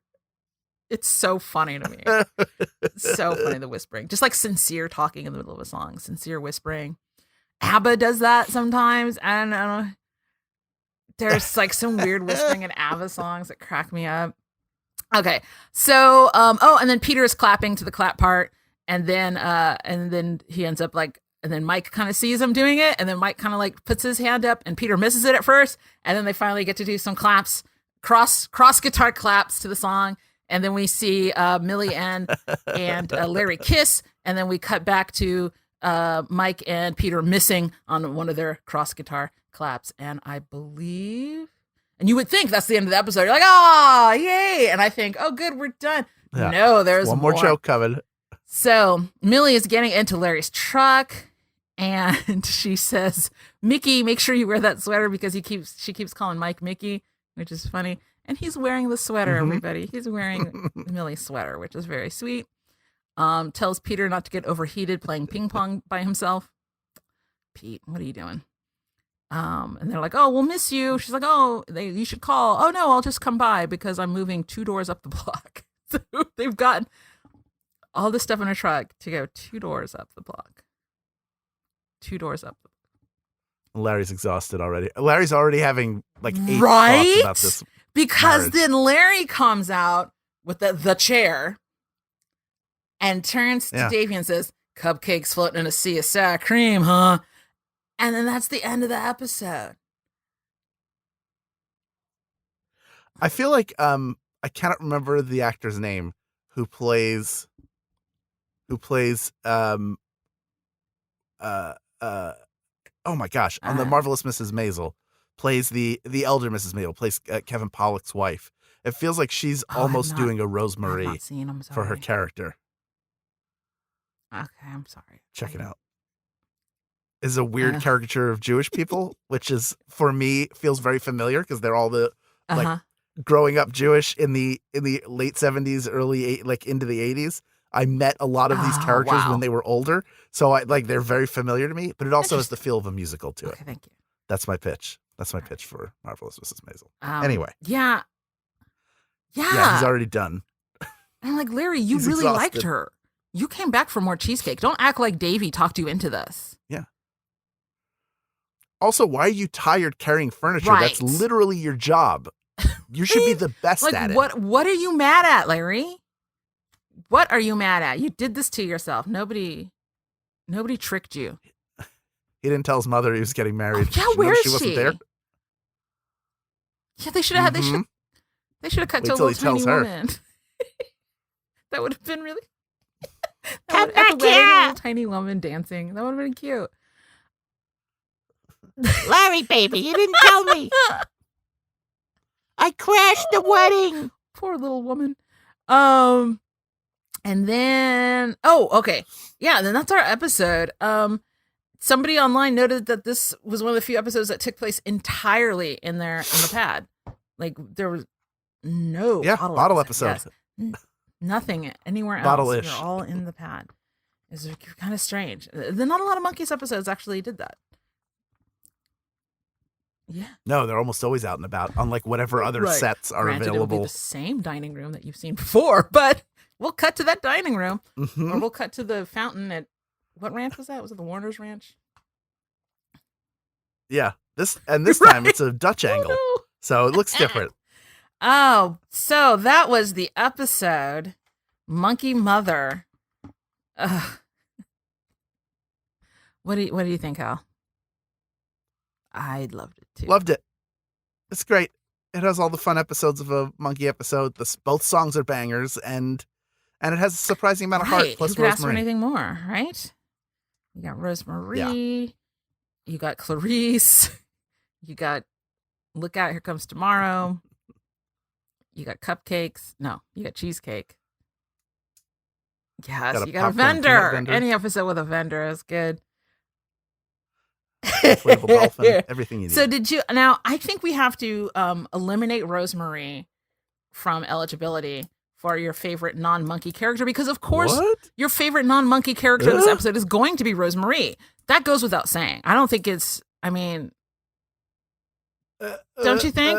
No, okay. I pick. All right. I think it's all just right. an obvious. I think it's you just obvious. if you had gone with Rosemary, She's the best okay, non-monkey then character. I would pick. Okay, if Rosemary is your choice. I feel like I can't. Like it would be weird to because we're eliminating her because she's so good and so Right. prominent It just- in the episode, I but know. she's not a monkey, or is she? You're right. She's the Monkee the Mother. Well, okay. Since I have a pretty good feeling that you're going to go with Rosemary, I'm going to go with Clarice. I love Clarice so much. Sure. She doesn't care. Doesn't care. She surely, Blonde hair she's don't obviously, care. she's not English, people. That is not a British woman. She doesn't care. And she doesn't care. I'm shaking all over. doesn't I care. wish I could do that. Shaking all over to meet such a close personal You're friend doing of it. Rex Harrington. I love it so much. Clarice is my winner. I love Clarice. She just sits there very still and beautiful. And just icy blonde. Yeah. She's wonderful. Okay. Stick a Like a statue. statue. So, who is your favorite non-monkey character, Hal? I wonder, who could it be? I'll go with Millie, and I'll give second Okay. place just to have another person there to the concessions guy, because it's such a dumb gag, and the fact that he sort of sticks around and is part of the fabric of the rest of the episode, including attending a wedding that he probably has no interest in, but it's an opportunity Hey, to is he make some vending money. with So Okay. I'll go with concessions guy Yeah. who But remains okay, all right. nameless. So let's talk about Rosemary. Rosemary, yeah. All right, Hal. What? She's a legend. She's a comedic legend, and it was they were lucky to get her for that episode and to have her in it. She elevates everything and every scene that she's in, and has a depth to what she's doing. You know, her grounding the character is what makes Mhm. the wacky stuff so funny. And she's just great. Like, if you want to see somebody make it look effortless, this is a great example of that. That she's definitely working hard, but it just looks like it's the kind of thing that you Yeah, watch and go like, oh, I totally. could do that. And maybe you can, Yeah. but you're gonna have to work really hard to do it. You don't just step in and do it. She's the Because- real deal. So many of her lines are so mean. And you would think, wow, Mhm. what a jerk. But you don't. You love her. And Yeah, her, there's an innocence to her. Yeah. She's well-meaning. You get that and, right off the bat. her talking to her stuffed animals is delightful. And Yeah. then she has the little love scene. She has a whole love scene talking about her dead husband. Who else? Who could do it? Who else could do it? Yeah. Oddly estranged from her sister. Who has no idea that Herman is dead. Yeah. Just ridiculous. All right, before we play Park Coffee Shin's Bank, I am going to thank some reviewers. Yay! Where'd they go? Come to me reviews. Here we go. Thank you for the yes, they are 5-star. Yes, thank you for the 5-star reviews. No thanks to that one 4-star. Let's see. Let's see. We have from Halloween, Sunny 9847. Wait, 9847. Is that P.O. Box? P.O. Box 9847. Yeah, I see you, Sunny. Nice. That is a great name. You got your Sunny girlfriend. You got your P.O. Box 9847. I love you already. The title is Love Tekurah's Giggle. Oh, thank you. Now I'm embarrassed. So glad you are back. I was listening to all the episodes and then finally caught up and then nothing there. Oops. So glad you were able to come back to give me my favorite podcast. Hee, they spelled it right. I listen to your podcast in the car and then go home and watch the... And then it stopped, Sunny. I don't know what else you wrote. It just... I think so. I bet it's episode. I think... Let's guess. Let's guess what it might not be. The... Ooh. World burn. Watch the paint dry. Probably doesn't. Yeah. Oh. Yep. Watch the leaves rustle and blow through the yard. Watch the NASCAR. Watch the entire 8th season of Below Deck on Bravo, now available on Do you watch Peacock that? streaming. They're not paying I've me. heard so many I do people watch talk that. about it. I didn't even know it existed until people. It pulls you in. Maybe It pulls you in. Be careful. You get it's like an undertow. It just pulls you under and then has you. Not Ms. Maisel. I will watch Below Deck. Yeah. If you have to choose between the two, Below Deck. But then maybe the Marvelous Mrs. Maisel. Maybe it might be worth checking out. See what you think. I don't know. Thank you so much, Sunny9847. And now I'm gonna have to play P.O. Box 947 again later today. But thank you. That is very sweet. And I'm sorry that I did stop making episodes during the summer. Things got weird for everybody. Okay. So I'm sorry, but things got real weird. I didn't know, I've said this before. I didn't know if I had a job. There was a whole period of time. I didn't know if I had a job. So I panicked a little bit, came back. We're better than ever. We got Hal. Come on. This is great. Woo! I'm here. Also from NPJZCS. That might be a robot. I'm not sure that's a real person. So much fun. Makes me laugh every time I listen. Tekurah is funny and insightful and has a terrific laugh. Oh, I'm embarrassed again. I highly recommend the show. Thank you, NPJZCS, if that is your real name. Thank you so much, everybody, for your reviews. It really, aside from, like algorithms that I don't even understand, it just makes me feel good that there's actually people listening to this and enjoying this nonsense that I do. So thank you so much for your reviews. I really do appreciate it. Insightful. What are you talking about? All right, it is time for the Mark Leonard. I want to say memorial, but then that sounds like Mark Leonard is no longer with us, and he is still with us. But the Mark Leonard, Mark Leonard invented this game, and I want to give him credit every time, but I don't know how to say it. The Mark Leonard. Okay. The Mark Leonard original. Park Coffee Shins Bank. I say it differently every time. I think last episode I said Park Coffee Bank Shins, but I think it does sound, I think Neil was right, and it sounds better to go Shins Bank. So Park Coffee Shins Bank. So Hal, which monkey would you like to go to the park with? Which monkey would you like to have a coffee with? Which monkey do you want to kick in the shins? And which monkey would you rob a bank with? All right, let's go. Just give it to me one at a time because I will not remember the order, and I'm going to give it to you off the top of the dome. Here we go. Ooh, why? Mickey Dolenz. It just seems like it'd be fun. Be into different, we'll have catch and do all sorts of fun, sounds sort good. of sportsy stuff that we could do, and also just chill out and hear some stories. Coffee. Why Mike? Mike feels like it's his natural environment where he'd be most comfortable talking and pointing to books that he wrote that happen to be strategically placed on the shelf where I can see them. Shins. Always Davy. Davy Jones. We've already talked about it. Yeah. He needs to be kicked. Sorry. Oliver Shalom, but still, I've heard of him being not so nice to people. Maybe you need a little kick in the shins. I honestly think a lot of it was just he was a short guy from another country. I think there's a lot of defensiveness, I think, just built in to being a tiny, cute man from another country. Yeah. I just think, And I will say to his credit, in the story that I heard, while he was rude initially, that somebody sort of snapped him out of it, and then he was very kind and gracious. So he was like, I don't want to paint a picture of Davy Jones as a monster, but of the four of them, I probably would kick him in the shins because there you go. Because I want to rob a bank with Peter Tork. That's why. Number one, he's so madcap that it would scare everybody and probably make it a little easier. And then also, of the two of us, he'd be the more likely to do something stupid and get himself caught while I escape. Oh no, you're leaving Pete. Sorry. Oliver Shalom, may his memory be a blessing, but very still. Interesting choice. Not a lot of people pick Pete for the bank. It's very interesting. Yeah, Mike. What do they pick, Mike? Yes, because he's the smart one. It? He will get you in and out safely. No, I don't want him planning it, because part of his plan is that I'm the one who gets caught if everything goes wrong. He plans it like the Joker in The Dark Knight, where everybody, like, we're eliminating redundancies along the way. Wow. So Mike is not only a genius, he's an evil genius, is what you're saying. It's possible. I don't want to find out. Put it that way. All right. Okay. Thank you very much for your excellent answers on Park Coffee Shins Bank. Oh, I wish you know what? I don't want to make Jake do anything. Hey, somebody out there, make a little music cue from Park Coffee Shins Bank. That'd be fun. If you had a little music for that game.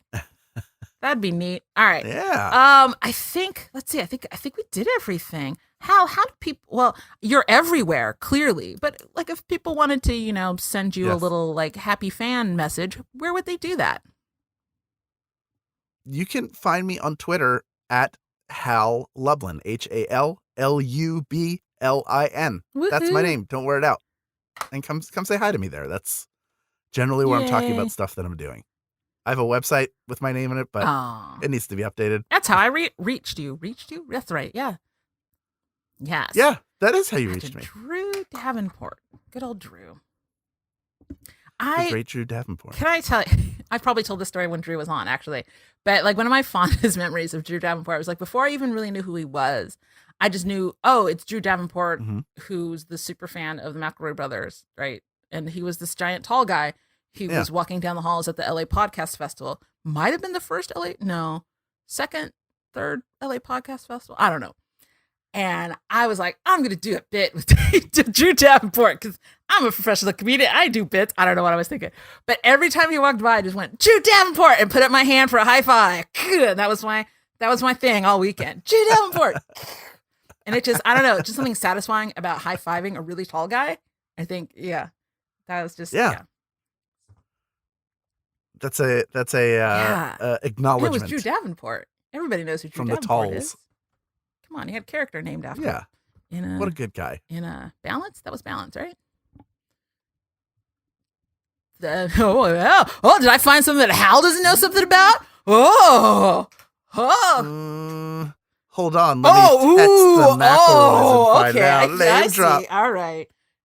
Yeah, that was a Balance. Okay, so I know. Davenport. Yeah.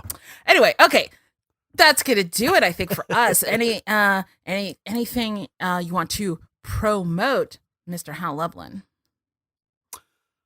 Sure. You can hear me either weekly or bi-weekly on the following podcasts. One is We Got This with Mark and Hal on Maximum Fun. The other is Tights and Fights, a wrestling podcast that isn't just three straight white dudes, also on Maximum Fun. Yes, thank God. I am happily the minority amongst the hosts of that show. And Good Morning Nightvale, which is myself, Megan Bashwinner, and why did I say Megan? Meg Bashwinner, and I got very formal, and Symphony Sanders, listening to Welcome to Nightvale one episode at a time and breaking it down, insider info, interviews and guest hosts from other cast members and the creator and the writers of the show. We've had them all on, more to come. And we're having a great time doing that. That's part of the Nightvale Presents family of podcasts. And how long has Nightvale been around? I mean, that's one of the... Started in 2012, I think. And then I joined in 2013. It was like right after I met them. I met Jeffrey and Joseph. I was doing a show at the Bell House in Brooklyn with Thrilling Adventure Hour in, I think, early 2013. And then I met them. They came to the show and I chatted with them for a while afterwards. And then over that summer was when they blew up on Tumblr. So when we came back in the fall, we did a live show. A couple of us from Thrilling Adventure. I was me, Mark Evan Jackson, Annie Savage, and Mark Gagliardi. Is it just us? Craig was supposed to do it, but couldn't. And so we went and did the show, and it was like this sold out back-to-back show. The crowds were crazy.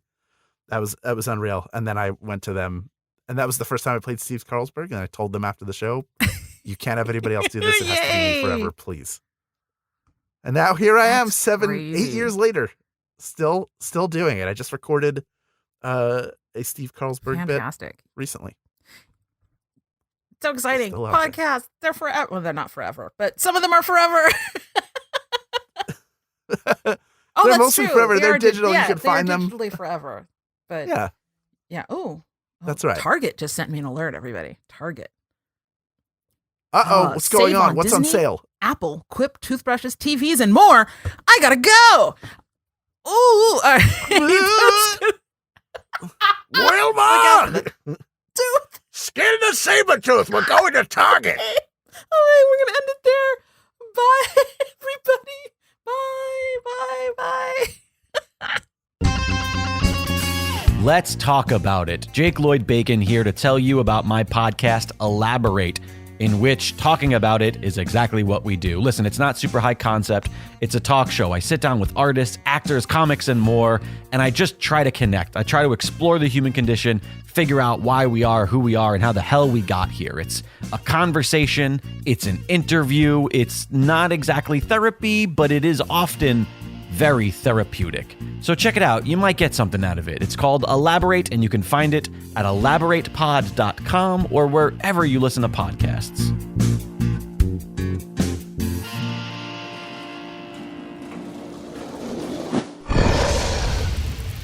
It's Dragon Wagon.